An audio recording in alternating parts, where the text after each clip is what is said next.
Chapter 19, The Air Ducts. And so it was. By teaching us to read, they had taught us how to get away. Justin climbed easily up the open door of his cage and vanished over the top with a flick of his tail. He came back an hour later, greatly excited and full of information. Yet it was typical of Justin that even as excited as he was, he stayed calm and he thought clearly. He climbed down the front of my cage rather than his own and spoke softly. We both assumed that by now the other rats were asleep. "Nicodemus, come on out. I'll show you how." He directed me as I reached through the wire bars of the door and felt beneath it. I found the small metal knob, slid it forward and sideways, and felt the door swing loose against my shoulder. I followed him up the side of the cage to the shelf above. There we stopped. It was the first time I had met Justin face to face. He said, "It's better talking here than around that partition." "Yes." "Did you get down?" "Yes." "How did you get back up?" "At the end of this shelf, there's a big cabinet. They keep the mouse cages in it. It has a wire mesh doors. You can climb up and down them like a ladder." "Of course," I said. "I remember now. I had seen that cabinet many times when my cage was carried past it. For some reason, perhaps because they were smaller, the mice were kept in cages within a cage." Justin said, "Nicodemus, I think I found a way to get out." "You have? How?" "At the end of each room, there's an opening in the baseboard at the bottom of the wall. Air blows through one of them and out the other. Each one has a metal grid covering it, and on the grid there's a sign that says, 'Lift to adjust airflow.' I lifted one of them. It hangs on hinges like a trap door. Behind it, there is a thing like a metal window. When you slide it open, more air blows in. But the main thing is that it's easy and it's big enough to walk through. It's easily big enough to walk through and get out. But what's on the other side? Where does it lead?" "On the other side, there's a duct, a thing like a square metal pipe built right into the wall. I walked along it, not very far, but I can figure out where it must go. There's bound to be a duct like it leading to every room in the building, and they must all branch off of one main central pipe. And that one has to lead somewhere to the outside, because that's where our air comes from. That's why they never open the windows. I don't think the windows can open." He was right, of course. The building had central air conditioning. What we had to do was find the main air shaft and explore it. There would have to be an intake at one end and an outlet on the other. But that was easier said than done, and before it was done, there were questions to be answered. What about the rest of the rats? There were 20 of us in the laboratory, and we had to let the others know. So one by one, we woke them and showed them how to open their cages. It was an odd assembly that gathered that night under the dim lights of the echoing laboratory on the shelf where Justin and I had talked. We all knew each other in a way from the passing of messages over the preceding months. Yet, except for Jenner and me, none of us had ever really met. We were strangers, though as you can imagine, it did not take long for us to develop a feeling of comradeship. For we 20 were alone in the strange world. Just how alone and how strange, none of us really understood at first, yet in a way we sensed it from the beginning. The group looked at me as their leader, probably because it was Justin and I who set them free, and because Justin was obviously younger than I. We did not attempt to leave that night, but we went together and looked at the metal grid Justin had discovered, and made plans for exploring the air ducts. Jenner was astute at that sort of thing. He could foresee problems. "With a vent like this leading to every room," he said, "it will be easy to get lost. When we explore, we're going to need some way of finding our way back here." "Why should we come back?" someone asked. "Because it might take more than one night to find the way out, and if it does, whoever's doing the exploring must be back in his cage by morning. Otherwise, Dr. Schultz will find out." Jenner was right. It took us about a week. What we did after some discussion was to find some equipment.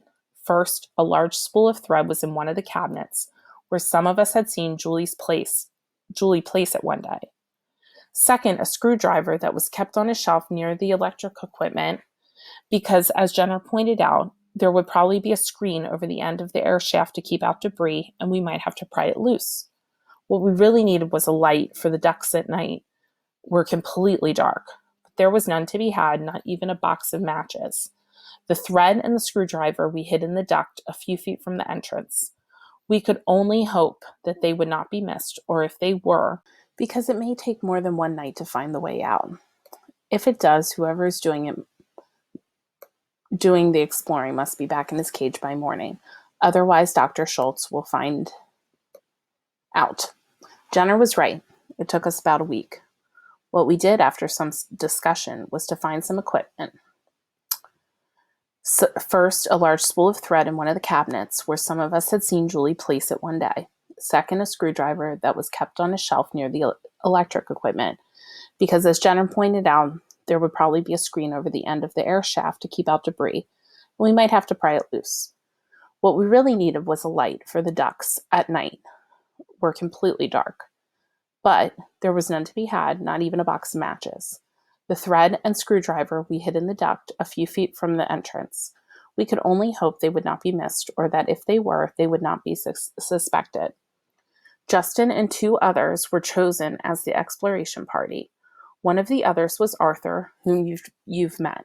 They had a terrible time at first. Here was a maze to end all mazes, and in the dark they quickly lost their sense of direction. Still, they kept at it, night after night, exploring the network of shafts that laced like cubical spiderweb through the walls and ceilings of the building. They would tie the end of their thread to the grid in our laboratory and unroll it from the spool as they went. Time and time again, they reached the end of the thread and had to come back. "It just isn't long enough," Justin would complain. "Every time I come to the end, I think if I could just go 10 feet farther." And finally, that's what they did. On the 7th night, just as the thread ran out, he and the other two reached a shaft that was wider than any they had found before, and it seemed, as they walked along it, to be slanting gently upward. But the spool was empty. "You wait here," Justin said to the others. "I'm going just a little way farther. Hang on to the spool, and if I call back." They had tied the end of the thread around the spool so they would not lose it in the dark. Justin had a hunch. The air coming through the shaft had a fresher smell than where they were, and seemed to be blowing harder than in the other shafts. Up ahead, he thought he could hear the whir of the machine running quietly, and there was a faint vibration in the metal under his feet. He went on. The shaft turned upward at a sharp angle, and then, straight ahead, he saw it, a patch of lighter colored darkness than the pitch black around him, and in the middle of it, 3 stars twinkling. It was the open sky. Across the opening, there was, as Jenner predicted, a coarse screen of heavy wire. He ran towards it for a few seconds longer and then stopped. The sound of the machine had grown suddenly louder, changing from a whir to a roar. It had obviously shifted speed. An automatic switch somewhere in the building had turned it from low to high, and the air blowing past Justin came on so hard it made him gasp. He braced his feet against the metal and held on. In a minute, as suddenly as it had roared, the machine returned to a whisper. He looked around and realized he was lucky to have stopped. By the dim light from the sky, he could see that he had reached the point where perhaps 24 air shafts came together like branches into a trunk of a tree. If he had gone a few steps farther, he would have never been able to distinguish which shaft was his. He turned in his tracks, and in a few minutes he rejoined his friends. We had a meeting that night, and Justin told us all of what he had found. He had left the thread anchored by the screwdriver to guide us out. Some were for leaving immediately, but it was late, and Jenner and I argued against it. We did not know how long it would take us to break through the screen at the end. If it should take more than an hour or two, daylight would be upon us. We would be unable to risk returning to the laboratory and would have to spend the day in the shaft, or try to get away in broad daylight. Dr. Schultz might even find out how we had gone and trap us in the air shaft. Finally, reluctantly, everyone agreed to spend one more day in the laboratory and leave early the next night.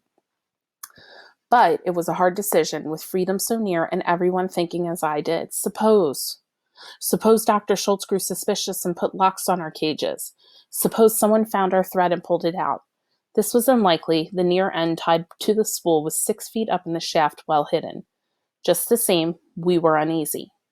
Then, just as we were ending our meeting, a new complication arose. We had been standing in a rough circle on the floor of the laboratory, just outside 2 screen doors that enclosed the mice cages. Now from the inside cabinet came a voice. "Nicodemus." It was a clear but plaintive call, the voice of a mouse. We had almost forgotten the mice were there.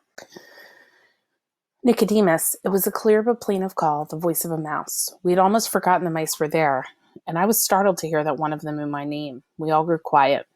Who's calling me? I asked. My name is Jonathan, said the voice. We had been listening to your talk about going out. We would like to go too, but we cannot open our cages. As you can imagine, this caused a certain consternation, coming at the last minute. None of us knew much about the mice, except that we had heard Dr. Schultz dictate into his tape recorder. From that, we had learned only that they had been getting the same injections that we were getting, and that the treatment had worked about as well on them as on us. They were sort of a side experiment without a control group. Justin was studying the cabinet. Why not, he said. If we can get the doors open. Someone muttered, they'll slow us down. No, said the mouse Jonathan, we will not. Only open our cages when you go, and we will make our own way. We won't even stay with you if you prefer. How many of there are you? I asked. Only 8, and the cabinet doors are easy to open. They're just a simple hook halfway up. But Justin and Arthur had already figured that out. They climbed up the screen, unhooked the hook, and the door swung open. The cages open the same way as yours, said another mouse, but we can't reach that far out to unlatch them. All right, I said, tomorrow night, as soon as Dr. Schultz and the others leave, we'll open your cages, and you can follow the thread with us to get out. After that, you're on your own. Agreed, said Jonathan, and thank you. And now, I said, we should all get back to the cages. Justin, please hook the doors again. I had latched myself into my cage and was getting ready for sleep when I heard a scratching noise on the door. And there was Jenner climbing down from above. Nicodemus, he said, can I come in? Of course, but it's getting towards morning. I won't stay long. He unlatched the door and entered. There's something we've got to decide. I know, I said, I've been thinking about it too. When we do get out, where are we going to go? I could not see Jenner's face in the dark of the cage, but I knew from his voice that he was worrying. I said, at first I thought home, of course, but then, when I began remembering, I realized that that won't work. We could find the way, I suppose, now that we can read. But if we did that, then when? We wouldn't be able to find anyone we knew. And yet, Jenner said, you know that's not the real point. No? The real point is this. We don't know where to go because we don't know where we are. Do you want to go back to living in a sewer pipe? And eating other people's garbage? Because that's what rats do. But the fact is, we aren't rats anymore. We're something Dr. Schultz has made, something new. Dr. Schultz says our intelligence has increased more than 1,000%. I suspect he's underestimated. I think we're probably as intelligent as he is, maybe more. We can read, and with a little practice, we'll be able to write too. I mean, to do both, I think we can learn anything we want. But where do we do it? Where does a group of civilized rats fit in? I don't know, I said. We're going to have to find out. It won't be easy, but even so, the first step must be to get out of here. We're lucky to have a chance, but it won't last. We're a jump ahead of Dr. Schultz. If he knew what we know, he wouldn't leave us alone in here another night. I'm sure he's going to find out soon. Another thing to worry about, Jenner said, if we do get away, when he finds we're gone, won't he figure out how we did it? And won't he realize that we must have learned to read? Probably. And then what? What will happen when he announces that there's a group of civilized rats roaming loose? Rats that can read, think, and figure things out. I said, let's wait until we're free to worry about that. Jenner was right. It was a thing to worry about, and maybe still is. Next day was terrible. I kept expecting Dr. Schultz to say who took my screwdriver, and then to hear Julie add, my thread is missing too.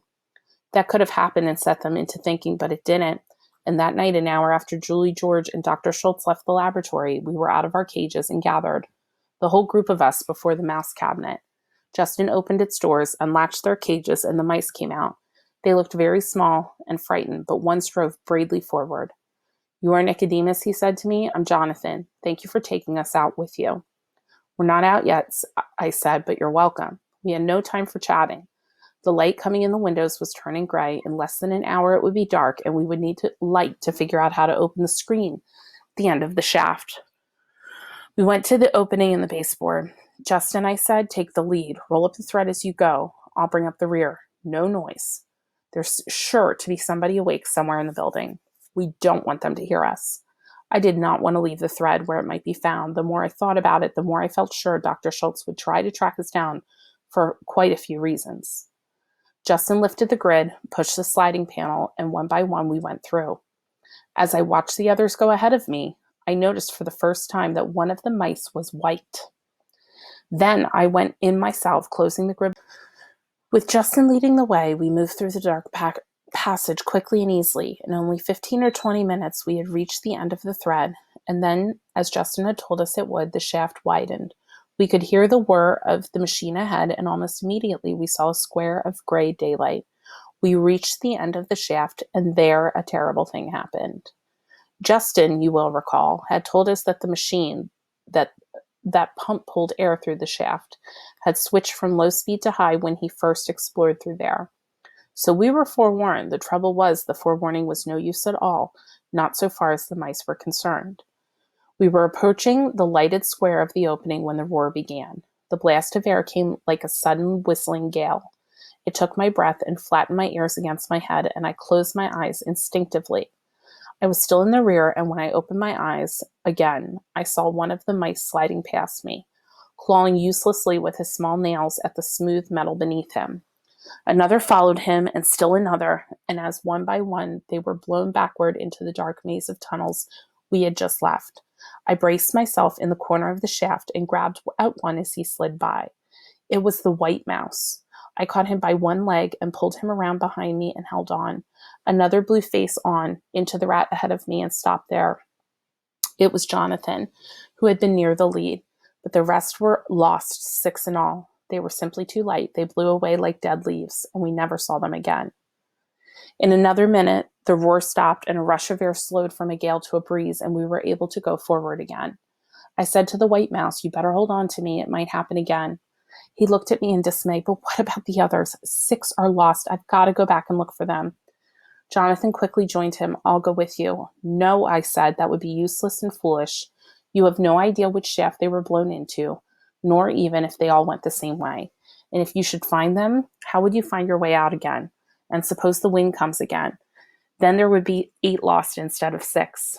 The wind did come again, half a dozen times more, while we worked with the screwdriver to pry open the screen. Each time we had to stop work and hang on. The 2 mice clung to the screen itself. Some of us braced ourselves behind them in case they should slip. And Justin, taking the thread with him as a guideline, went back to search for the other 6. He explored shaft after shaft at the end of the spool, calling softly as he went, but it was futile. To this day, we don't know what became of those 6 mice. They might have found their way out eventually, or they might have died in there. We left an opening in the screen just for them, just in case. The screen. It was heavy wire with holes about the size of an acorn, and it was set in a steel frame. We pried and hammered at it with the screwdriver, but we could not move it. It was fastened on the outside. We couldn't see how. Finally, the white mouse had an idea. "Push the screwdriver through the wire near the bottom," he said, "and pry it up." We did, and the wire bent a fraction of an inch. We did it again, prying down and left and then right. The hole in the wire grew slowly bigger until the white mouse said, "I think that's enough." He climbed to the small opening, and by squirming and twisting, he got through. Jonathan followed him, and they both fell out of sight. But in a minute, Jonathan's head came back into view on the outside. "It's a sliding bolt," he said. "We're working on it." Inside, we could hear the faint rasping as the 2 mice tugged on the bolt handle, working it back. Then the crack at the base of the screen widened. We pushed it open, and we were standing on the roof of NIM, free.